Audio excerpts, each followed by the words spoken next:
Assalamualaikum warahmatullahi wabarakatuh. Di sini saya akan menyampaikan laporan literasi dari mata kuliah pengelolaan pendidikan, yaitu mengenai pengelolaan kelas.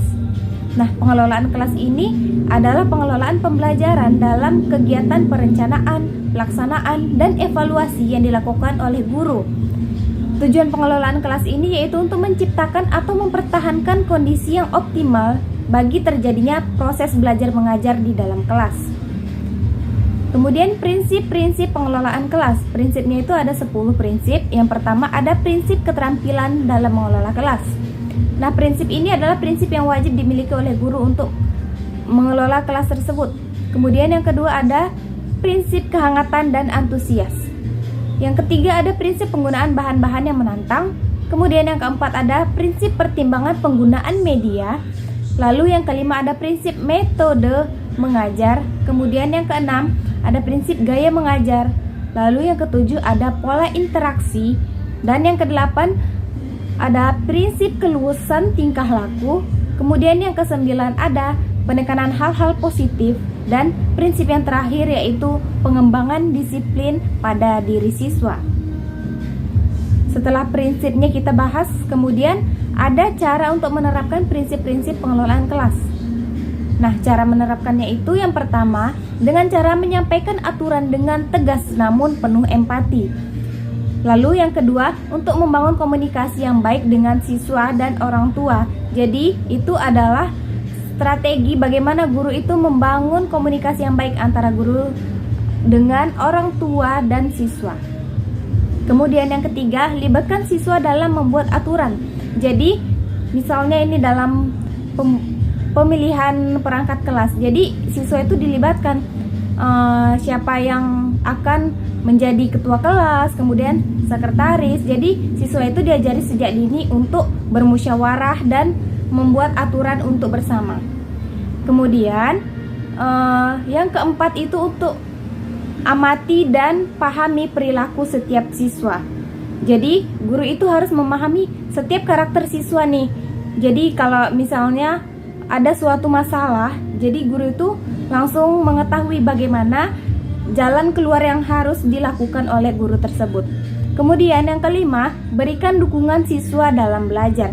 Jadi guru itu juga harus dapat memotivasi diri siswa dengan cara seperti memutarkan video di dalam kelas mengenai video motivasi belajar yang bisa untuk membangkitkan semangat siswa dalam pembelajaran di kelas. Kemudian tugas guru itu bukan hanya sebagai pengajar ya. Kemudian ada lagi tugas guru yaitu sebagai pendidik dan sebagai pemimpin. Nah, tugas guru sebagai pengajar itu untuk mengajar mengenai pembelajaran yang ada di sekolah. Nah, kemudian tugas yang kedua itu adalah pendidik. Mendidik ini adalah seperti mendidik perilaku, moral, dan etika siswa. Kemudian yang ketiga ada sebagai pemimpin. Nah, guru sebagai pemimpin ini maksudnya adalah memimpin dan mengelola semua hal yang ada di dalam kelas. Kemudian tugas guru dalam mengelola kelas. Ini termasuk ciri pekerjaan guru sebagai manajer. Yang pertama itu merencanakan. Merencanakan ini maksudnya adalah menyusun tujuan pembelajaran atau yang biasa disebut dengan rancangan pembelajaran atau RPP.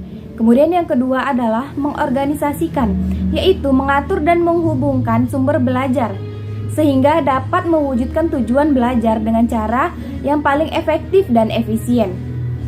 Setelah itu yang ketiga ada memimpin, yaitu memotivasi, mendorong, dan menstimulasikan murid-muridnya agar tercapainya tujuan pembelajaran. Lalu yang keempat ada mengawasi.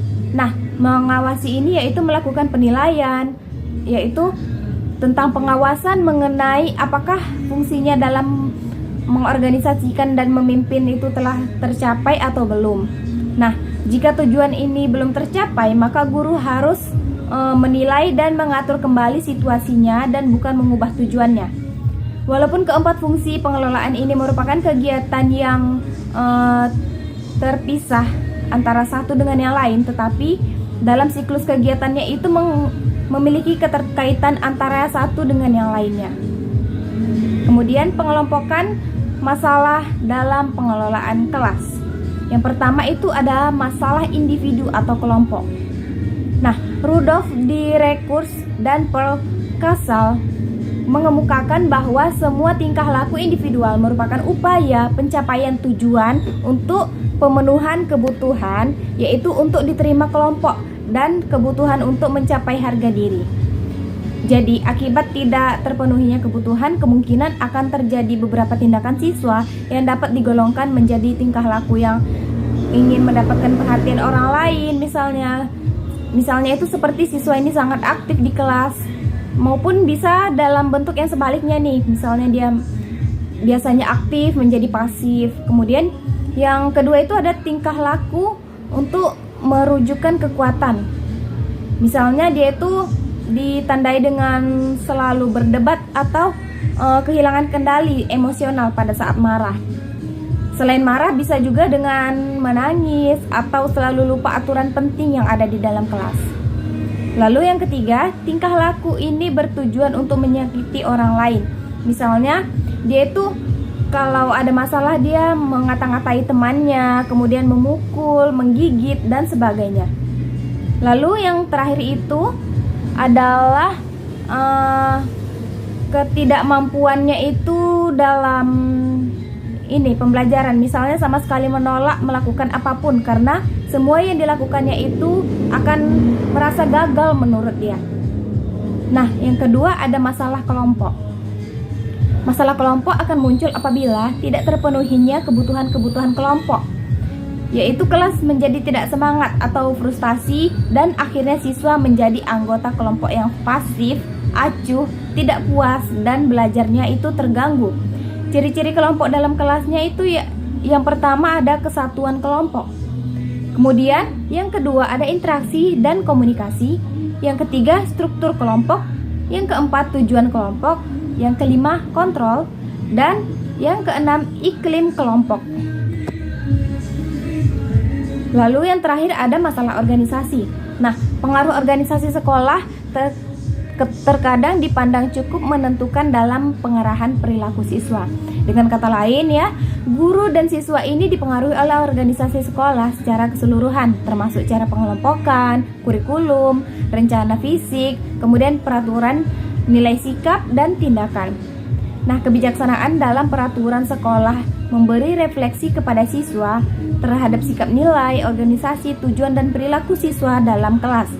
Dengan kegiatan rutin yang teratur, maka akan tertanam pada diri siswa kebiasaan yang baik dan keteraturan dalam tingkah lakunya.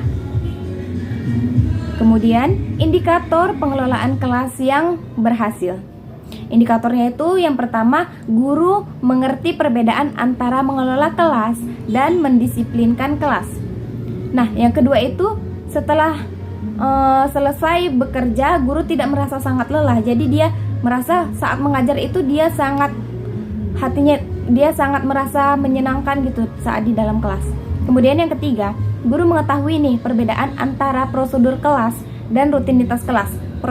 Prosedur kelas ini yaitu apa yang guru inginkan terjadi. Contohnya itu misalnya masuk ke dalam kelas, kemudian mendiamkan siswa, lalu bekerja secara bersama-sama dengan siswa dan lain-lain. Nah, sedangkan rutinitas kelas ini adalah hal-hal yang otomatis dilakukan oleh siswa, yaitu seperti siswa yang izin ke kamar mandi dan lain-lain. Kemudian, yang keempat, guru melakukan pengelolaan kelas dengan mengorganisir prosedur-prosedur, sebab prosedur mengajarkan siswa akan pentingnya tanggung jawab. Jadi, guru itu harus menanamkan sedini mungkin terhadap siswa rasa tanggung jawab. Lalu yang kelima, guru ini mendisiplinkan siswa tidak dengan ancaman dan konsekuensi. Jadi bagaimana guru itu agar dia itu dapat mengamankan siswanya tidak dengan ancaman, melainkan dengan upaya-upaya persuasif. Kemudian yang keenam, guru mengerti bahwa perilaku siswa di kelas disebabkan oleh sesuatu, sedangkan disiplin bisa dipelajari. Artinya jika sewaktu-waktu siswa ini mengalami masalah, misalnya dia tunjukkan dengan cara marah, menangis, itu jadi guru itu mengetahui bahwa telah terjadi sesuatu pada diri siswa tersebut. Nah, sekian laporan literasi dari saya. Saya akhiri dengan wabillahi taufik wal hidayah. Wassalamualaikum warahmatullahi wabarakatuh.